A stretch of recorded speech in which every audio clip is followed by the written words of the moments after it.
Les Écritures nous mettent en garde contre l'amour de l'argent, qui est une racine de tous les maux. Les Écritures nous mettent en garde contre la cupidité. Contre la cupidité. Les Écritures nous mettent en garde contre la déviation qui amène les hommes à prendre l'argent comme un maître et donc à tourner le dos au Seigneur. Parce que si l'argent devient maître, on ne peut pas rester encore esclave ou bien sujet d'un autre maître. Chercher Dieu comme l'argent, comme je l'ai dit, c'est en rapport avec la ferveur, le zèle, la passion que les hommes mettent à chercher l'argent. C'est cet élément-là que le proverbe prend comme élément de comparaison. La ferveur, l'engagement, la considération que les hommes donnent à l'argent. C'est cet élément-là que le proverbe prend comme objet de comparaison avec la façon dont on devrait considérer Dieu et les choses qui le concernent. C'est cet élément-là de l'intérêt que l'homme trouve dans l'argent.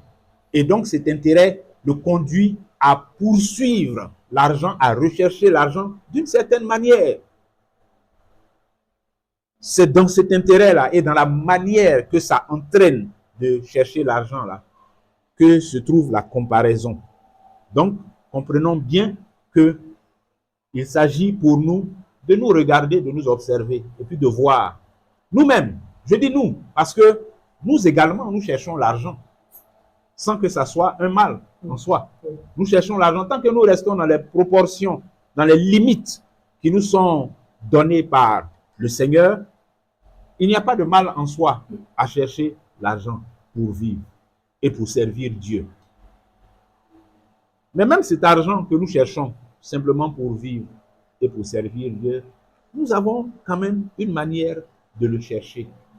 Une manière qui vient non pas forcément du fait qu'on soit cupide ou bien qu'on aime trop l'argent, mais la société telle qu'elle s'est bâtie dans le temps, avec l'argent, autour de l'argent, eh bien, elle fait qu'il y a des contraintes qui s'imposent. Par exemple, un travailleur, on en a parlé la dernière fois, un travailleur qui a signé un contrat avec un employeur, bon, le contrat stipule beaucoup de choses, que le travail commence à telle heure, ça finit à telle heure. Donc, en fonction déjà de l'heure de début du travail, là, ça m'impose de m'organiser. Ça va m'imposer soit de couper le sommeil que j'aurais pu prolonger si je n'avais pas cette obligation contractuelle. Ça va m'obliger à couper le sommeil que j'aurais pu prolonger jusqu'à 8 heures. Mais à cause de ce contrat-là, où je m'ai cherché là, je suis obligé de couper mon sommeil là, à partir de 4 heures ou bien de 5 heures. Parce que mon contrat dit qu'il faut que je sois au travail à partir de 7h30. Or, j'habite loin. Donc, moi qui suis loin et qui ai cette contrainte-là, ça va m'obliger à traiter durement mon corps, à faire des efforts. Et puis, beaucoup d'autres choses, en tenant compte donc des détails de ce qui me lie avec là où je vais pour chercher l'argent. Donc, tout ça, ça entraîne une certaine façon de se comporter, une certaine façon de faire, mais qui est en rapport avec la recherche de l'argent que je vais recevoir à la fin du mois parce que je vais vivre de ça avec ma famille. Dans notre façon de faire en tant que chercheur d'argent, même dans des conditions normales, on ne parle même pas de quelqu'un qui est cupide, qui aime trop l'argent, mais même dans les conditions normales, la façon de faire dans la recherche de l'argent, là, il y a leçon dedans. Il y a leçon dedans, selon l'esprit de Proverbe 2:4. Cherchez Dieu comme on cherche l'argent. Cherchez Dieu comme le contrat de travail nous oblige à marcher pour pouvoir entrer en possession de l'argent à la fin du mois. L'assiduité et le zèle avec lesquels nous recherchons l'argent.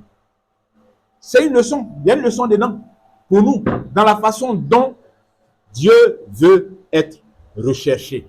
Dans la façon dont le sage dit qu'il faut rechercher la sagesse. Il y a leçon dedans. Quand on observe un travailleur en train de chercher son argent, quand on observe un entrepreneur en train d'investir pour chercher son argent, quand on observe un cultivateur en train d'aller avant les premières lueurs du soleil au champ, en brousse, se mettre en péril à cause de la récolte qu'il vise. Il va manger une partie, il va vendre l'autre partie. Tout ça, c'est l'argent qu'il cherche. Donc, toutes ces choses-là sont des choses qui nous instruisent, nous, chrétiens, dans notre façon de chercher Dieu. L'assiduité et puis le zèle avec lesquels nous cherchons l'argent. Il faut que ça soit inférieur à l'assiduité et au zèle avec lesquels nous cherchons Dieu. Quand nous disons que notre façon de chercher l'argent avec zèle, avec assiduité, où on est prêt à se lever, couper sommeil à 4 heures du matin pour aller courir derrière les bacs à les bus, pour aller tomber ici et puis arriver au travail à l'heure, parce qu'on a le souci de ça, il faut que cette discipline-là, on puisse la reproduire dans notre façon de chercher Dieu aussi. C'est ce que ça veut dire. Si tu cherches la sagesse comme l'argent, c'est comme ça on cherche l'argent, donc cherche la sagesse comme ça aussi. Cherche Dieu comme ça aussi. C'est ce que ça veut dire, simplement, simplement. Façon dont on cherche l'argent, et puis, bon, on prend ça à cœur, on est engagé dans le travail, on fait ça au sérieux, on fait en sorte que ça ne se gâte pas dans nos mains. C'est comme ça aussi que l'œuvre du Seigneur, là, on doit prendre ça comme ça. Faut pas, c'est pas dans ma main l'œuvre du Seigneur va se gâter. Le travail de Dieu, on est en train de faire, c'est pas dans ma main ça. On doit penser comme ça aussi. Puis si on pense comme ça pour l'argent, en tant que travailleur, autant on est sérieux dans le travail, de peur d'être renvoyé. Oui, parce que si au travail, on se rend compte que tu fais trop de choses qui ne sont pas bonnes pour le travail. Là. Tu fais des choses qui ne sont pas bonnes pour le travail. Là. On te renvoie à la fin. C'est ça. C'est le châtiment suprême, ça. Quand tu es un travailleur, tu fais des choses qui gâtent le travail. Ça gâte le travail. Bon, ce qu'on a dit dans le contrat, tu ne fais pas. Tu es toujours hors la loi par rapport au travail. Mais si tu fais comme ça, là, on te renvoie à la fin. L'argent que tu devais gagner dedans, là, tu ne gagnes plus. On te renvoie. Maintenant, comme on a peur de ça en tant que travailleur, comme on craint d'être renvoyé et de ne plus avoir le bénéfice de cette ressource financière-là, on se range. On fait les choses correctement. On travaille comme le contrat attend qu'on le fasse, comme l'employeur attend qu'on le fasse. On travaille, on fait le travail. Parce qu'on ne veut pas être renvoyé. Autant on est comme ça, sérieux, pour ne pas se faire renvoyer, mais autant on doit chercher Dieu sérieusement, parce que Dieu aussi peut nous renvoyer. Dieu là, il peut nous renvoyer. Donc, autant on a peur de perdre notre travail là, autant il faut même plus, même pas autant. Il faut qu'on ait plus peur même de perdre la faveur de l'Éternel. De perdre ce privilège que Dieu nous donne de travailler pour lui. Il faut qu'on ait peur de ça. C'est vrai que la conséquence de ça, on ne la ressent pas immédiatement forcément. Hein. Je dis quelqu'un peut faire un naufrage par rapport à la foi et puis, bon, la vie, il est là, il est dans la vie, il gagne l'argent, la vie est belle, il vit à 100 à l'heure et tout ça. Donc, il ne ressent pas les conséquences de ça, de ce renvoi-là immédiatement. Mais c'est un renvoi dont les conséquences sont pour l'éternité. Prenons l'affaire de Dieu là au sérieux. Réalisons que Dieu peut nous renvoyer aussi. Et que c'est le renvoi du Seigneur là qui est plus grave même. Donc faisons en sorte que il n'y ait même pas de raison de nous renvoyer. Faisons comme ça. Prenons comme ça aussi le travail. Prenons comme ça aussi le fait d'être dans le Seigneur. Pour ne pas être rejeté par Christ. Paul l'a dit. Je traite durement mon corps. J'ai peur d'être rejeté. Il faut qu'on fasse au sérieux le travail du Seigneur. Et il faut qu'on prenne au sérieux notre présence, le fait que nous soyons en Christ. Il faut qu'on valorise ça, qu'on prenne ça au sérieux. Il ne faut pas qu'on crée les conditions pour être rejeté par Christ.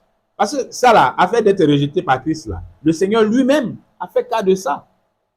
En ce jour-là, plusieurs me diront, Seigneur, Seigneur, n'ai-je pas fait ci, n'ai-je pas chassé les démons, n'ai-je pas fait des miracles en ton nom?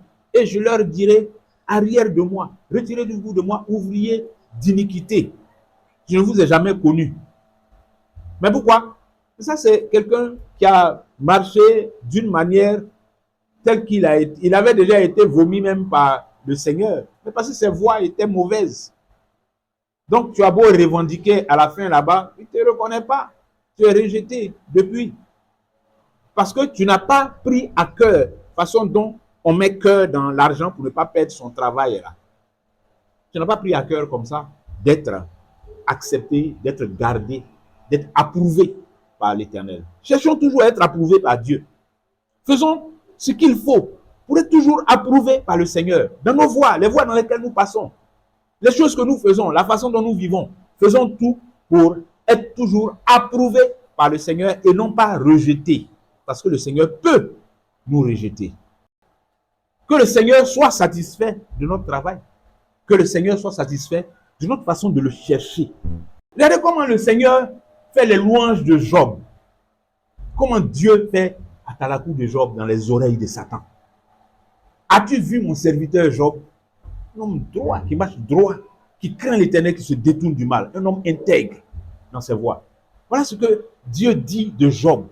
C'est ça. C'est comme ça que nous également, nous devons chercher Dieu. Et que Dieu nous voit comme ça. Que notre recherche de Dieu, là, ça fasse que Dieu nous regarde de cette manière. Que Dieu soit satisfait. Que Dieu, notre Père, soit content. Comme un fils recherche la satisfaction de son Père. Quand tu cherches l'argent, là, tu sais que c'est l'argent que tu es en train de chercher. Donc, quelque chose ne peut pas venir te distraire là pour mettre tes yeux ailleurs. C'est l'argent, là. C'est ça qu'il veut gagner. On dit, il y a un truc qui est là, bon, on peut avoir assez de sous là-dedans. Donc, on n'a qu'à se mettre dedans. On n'a qu'à faire, faisons le travail là. Et puis, quelqu'un va venir te distraire pour détourner ton attention sur autre chose. Que non, là-bas, la société, là, c'est joli, hein? C'est joli. Si on travaille dans la société, là, ce qui est bien, c'est qu'on sera dans le fréon, ça sera bien. Et puis la société est propre. Quand tu vas dans les toilettes, là, ça brille comme ça, c'est propre, ça sent bon. C'est pas ça, hein, comme l'autre côté, là. Là-bas, c'est propre, c'est tout. Tout ça, là, on a compris. Mais c'est l'argent qui est derrière à la fin, là. C'est ça qui est l'objectif. C'est sur ça qu'on est concentré. Donc, oui, on va aller dans cette société qui est jolie, qui est bien et tout ça, là. Mais on va là-bas parce que c'est son argent, là, qu'on s'en chercher. Si il faut aller dans une autre société qui n'est pas aussi jolie que celle-là, mais où son argent sera plus qu'ici, on va aller là-bas. On va aller là-bas. Donc, quand on cherche l'argent là, on sait, on est concentré dessus, on sait que c'est l'argent là qu'on cherche. Ce n'est pas les choses périphériques là. On ne s'éparpille pas, on ne se disperse pas, ton attention n'est pas sur... Même si, dans le courant du mois, bon, on a fait quelques, je ne sais pas, on dit, bon, les travailleurs vont faire un petit truc là-bas, un petit cocktail, on dit quoi, after work. Ils vont se retrouver pour se rafraîchir un peu, se relaxer et tout ça. Oui, on va faire ça dans la foulée. Mais ce n'est pas l'after work là qui est l'objectif. Même s'il y a plaisir dedans, ce n'est pas ça qui est... Non, où on va là, c'est à la fin du mois. Le chèque qu'on va toucher là, le virement qui va se faire. C'est ça qui est le vrai point. Quand on est dans le travail, quand on est en train de chercher l'argent, c'est ça le vrai point. Même s'il y a d'autres choses qui peuvent se greffer, c'est ça le vrai point. Et on ne se laisse pas distraire. On ne se laisse pas disperser. Il n'y a pas un travailleur qui dit que bon, moi vraiment... Ici, la main dans le travail, la main, moi, c'est les after-work là. C'est ça même qui peut me tuer. Donc, moi, c'est dedans, je vais mettre mon cœur. Jamais. Qui fait ça? Personne. Personne. Ou bien quelqu'un est dans son bureau et dit, moi, le fait d'être dans le joli bureau fréonné là, ça me suffit même. Monsieur le comptable, enlevez mon nom sur la liste des payes là. Jamais. Ça n'existe pas. Le vrai point, c'est ce qui va se passer à la fin du mois. L'argent là. Et on ne se laisse pas distraire. On ne se disperse pas. Loin de ça. Il n'y a pas un travail qui se disperse. Loin de ça. Mais c'est comme ça que notre recherche de Dieu également doit pas être une recherche dispersée. On cherche le Seigneur là. On sait qui on cherche. On sait qui on suit. On sait ce qu'on recherche. On sait quelle est l'espérance qui est attachée à ça. On connaît. Et c'est ça qui est notre focus. C'est sur ça qu'on est focalisé. C'est ça qui attire notre attention. C'est Jésus qui est l'objet de notre recherche. C'est Jésus qui est l'objet de notre zèle, de notre assiduité, de notre passion. C'est Jésus. C'est Jésus. Ce n'est pas les choses périphériques. Ce ne sont pas les pains et les poissons qu'il va multiplier. C'est Jésus. Ce n'est pas la maladie dont il va nous guérir. C'est Jésus. Ce n'est pas le chômage dont il va nous tirer. C'est Jésus. C'est lui qui est l'objet de notre recherche. Et on doit être concentré sur ça, sur le vrai point. Le vrai point dans notre marche avec Dieu, dans notre recherche de la sagesse de Dieu, c'est Christ. C'est Christ qui est le point de mire. C'est Christ qui est l'objectif. C'est Christ, j'allais dire, qui est la cible. C'est Christ. C'est lui. C'est lui que nous regardons. C'est vers lui que nous allons. C'est lui qui nous attire vers le Père, qui nous conduit vers le Père. C'est Jésus. Donc, notre recherche de Dieu, là, il ne faut pas qu'on s'éparpille dans trop de choses périphériques. Au point où ce sont ces choses périphériques-là qui vont devenir la priorité. Renversement de Matthieu 6, 33. Celui qui détourne ses regards de Christ, son naufrage a déjà commencé. Celui qui détourne son regard de Christ, là, dans cette marche, dans cette recherche de Dieu, là, celui qui détourne son regard de Christ, son naufrage a commencé. Vous gardez les regards sur Christ, les regards fixés sur lui. Toujours, toujours. C'est lui qui doit être l'objet de tout ce que nous faisons là. C'est Christ.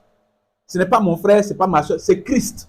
D'abord, c'est à travers Christ que ça touche mon frère, que ça touche ma soeur. Parce que c'est l'orientation que Christ me donne. Les hommes ont créé même, ils ont créé des moyens, ils se sont donné les moyens de détecter les faux argent, les faux billets. Ah oui, parce qu'il y a faux dedans. Parce qu'il y a faux dedans. Mais malgré qu'il y a faux là, comme il y a faux, les hommes se sont donné les moyens de veiller à ce que le faux là ne vienne pas les distraire. Ouais, non? Les hommes se sont donné les moyens, dans leur recherche d'argent, ils se donnent les moyens pour que le faux, les faux billets là ne viennent pas les distraire. Donc, nous également, dans notre recherche de Dieu là, il ne faut pas qu'on se laisse distraire par des faux. Par des faux enseignements, par des fausses pratiques, par une fausse piété. Amen. Qu'on peut développer même personnellement. Ce n'est pas forcément quelqu'un va venir te parler, mais tu vas te créer une fausse piété dans la négligence, paresse, machin. Tu vas vouloir te baisser les standards et puis t'accommoder de quelque chose de bon, supportable pour toi. Et puis bon, c'est là que toi, tu as décidé de te limiter. Non, ça c'est du faux. C'est du faux ça. C'est la falsification de la foi en Jésus-Christ. C'est du faux. Chaque fois que quelqu'un essaie de diluer, de rabaisser les standards de Christ, il est en train de falsifier l'évangile de Jésus. Parce que l'évangile de Jésus est un évangile excellent, qui nous met à des niveaux d'exigence élevés. Autant les hommes ont des détecteurs de faux billets parce qu'ils ne veulent pas que le faux vienne les détourner de leur objectif de gagner leur argent, mais autant nous également, il faut pas qu'on se permette de se contenter du faux, d'une fausse piété, d'un faux évangile, d'une fausse spiritualité, d'une fausse conversion, d'un faux zèle, hein, de faux. Il ne faut pas qu'on fasse ça.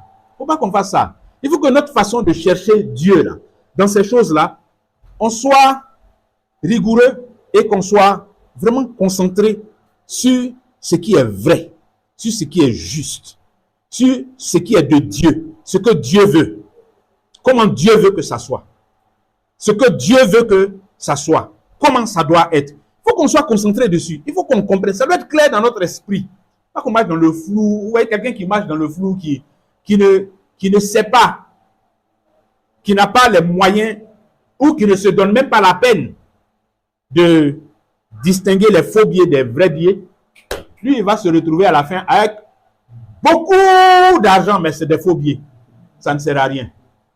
C'est comme ça que quelqu'un qui marche dans le Seigneur, qui dit il cherche Dieu, mais lui, tout ce qu'il gagne, il prend. Tout ça, c'est Dieu. Tout ce qu'il gagne, il prend. Tout ça, il y a Dieu dedans. Tout ça, il y a Dieu dedans. Papa Nouveau, il y a Dieu. Alice, il y a Dieu. Dénima, il y a Dieu. Catholique, il y a Dieu. Tout ça, il y a Dieu. Et puis on prend, et puis on s'en va, allons-y seulement. C'est qui est sûr, ça a sorti devant. Ça ne va pas sortir.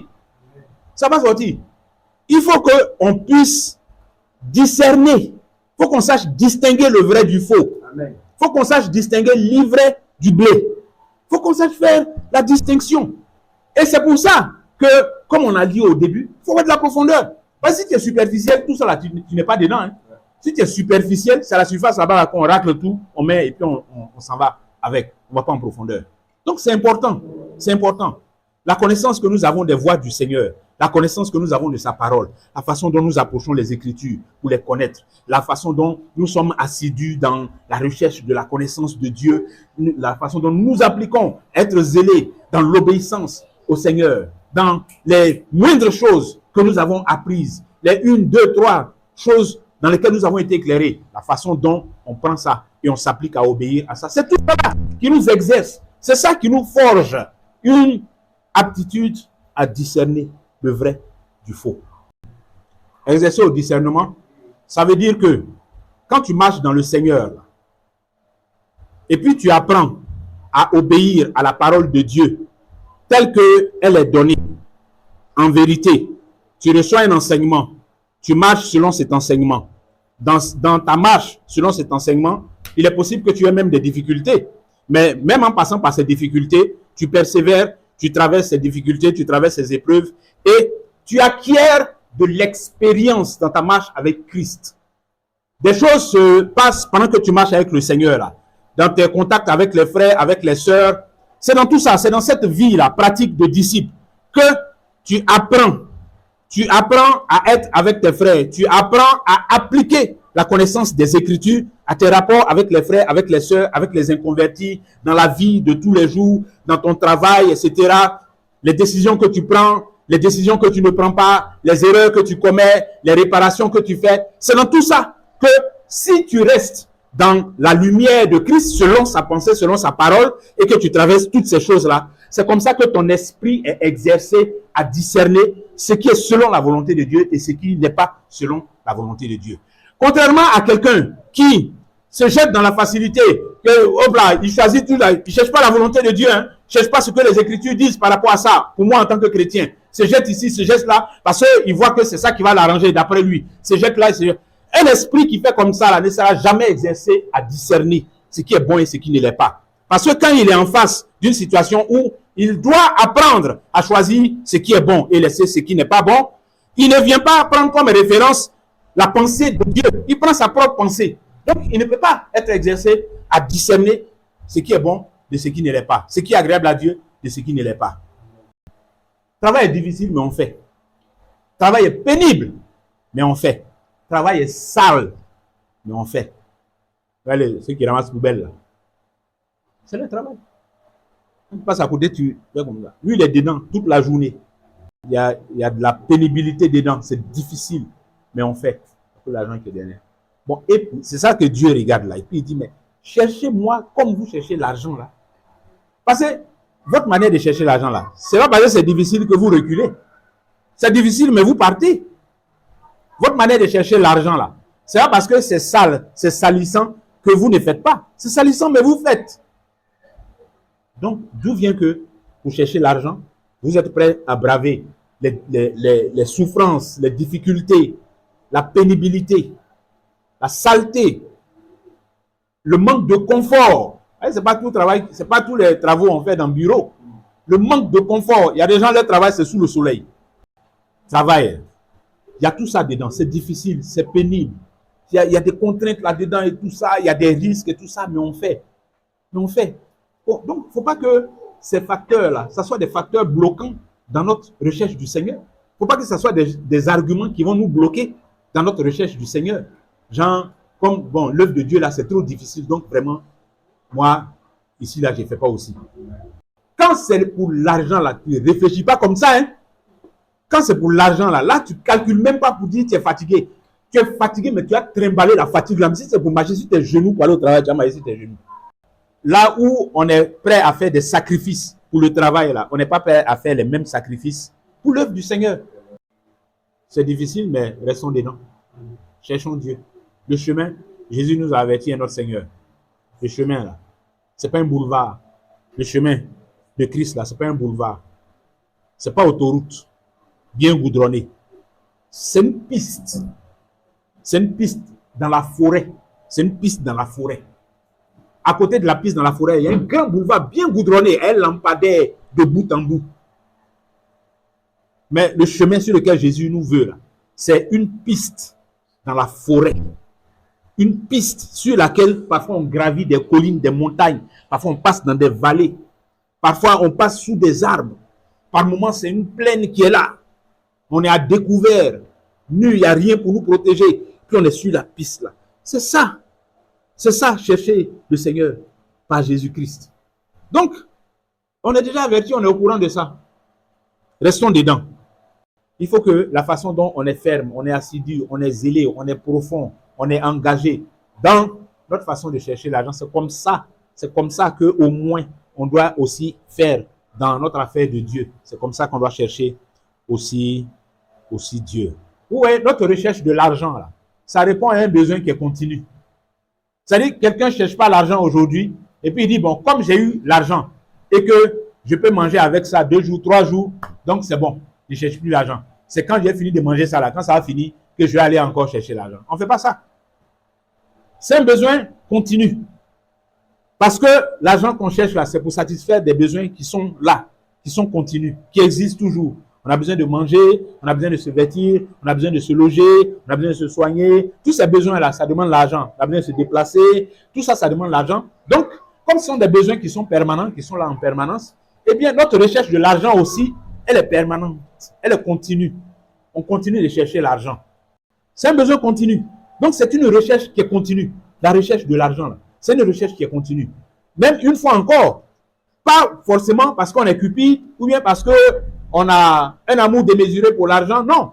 Même dans la juste mesure, de ce qu'il faut pour vivre, c'est continu. On recherche ça toujours. On continue d'aller au travail. On continue de faire nos affaires. On continue de faire nos ventes. On continue. C'est un besoin qui est continu. Mais c'est de la même façon, bien aimé. Cette façon continue de chercher l'argent là, c'est de la même façon continue aussi que nous devons chercher Dieu. Ça doit être continu aussi. C'est pas que on cherche Dieu et puis à un moment on s'arrête. Et puis bon, on va s'asseoir. Et puis après on va se relever encore pour dire bon, allez, on va se mettre dans l'œuvre. Et puis après on va s'asseoir encore. Et puis non, ça doit pas être discontinu comme ça, couper. Non, ça doit être continu. C'est comme ça on doit chercher continuellement le Seigneur. On doit chercher le Seigneur continuellement. On doit s'investir, s'engager continuellement dans le Seigneur, dans la recherche de Dieu, dans la recherche de la sagesse de Dieu. Ça doit être quelque chose de continu, bien aimé, toujours. Ça doit être motivé par une soif renouvelée. Cette soif de Dieu-là, ça doit être continu, ça doit être renouvelé. La soif qu'on a du Seigneur, c'est cette soif qui fait qu'on continue. Hein? C'est celui qui n'éprouve plus cette soif-là qui s'arrête. Qui dit, bon, moi, de toute façon, je n'ai même plus soif de cette affaire-là. Donc, je peux m'en priver. Je peux m'arrêter là. Il faut avoir cette soif. La soif de rechercher le Seigneur. La soif de connaître le Seigneur. La soif de marcher avec Christ. D'être avec Christ. La soif de demeurer dans les voies du Seigneur. Quand les Écritures disent, cherche, si tu cherches la sagesse comme l'argent. Bon, la sagesse là. La sagesse qu'on vient d'expliquer là. Qui commence par la crainte de l'Éternel. La sagesse dont la crainte de l'Éternel n'est que le commencement. Ce truc immense là. Toi, tu as trouvé ça. Donc, tu vas t'asseoir. Tu as fini de trouver. Donc, bon, c'est fini comme j'ai trouvé la sagesse. C'est fini, donc je ne la cherche plus. Je l'ai. Non, bien aimé. C'est un besoin continu. Nous avons continuellement besoin de cette sagesse de Dieu. On a continuellement besoin de Dieu. On a continuellement besoin de le chercher. Besoin de rechercher ça, de chercher ce qu'il y a dedans, de rechercher les ressources qui sont dedans, dans la connaissance de Dieu. On en a besoin en permanence, de façon continue. C'est une quête dans laquelle nous sommes. C'est une marche dans laquelle nous sommes. C'est pour ça que Jésus se présente non pas comme un point. Il se présente comme le chemin. Parce qu'un chemin, là, sa vocation, c'est qu'on marche dessus. Et si on marche dessus, c'est pour aller vers une destination. C'est ça la vocation d'un chemin. C'est pour ça que Jésus se présente non pas comme un point final, mais comme le chemin. C'est le Père qui est le point final. Et la mission du Fils, c'est de nous conduire au Père. Comme il a dit, nul ne vient à moi si ce n'est le Père qui l'attire. Et nul ne va au Père si ce n'est pas le Fils. Que le Seigneur vous bénisse. Amen. Amen.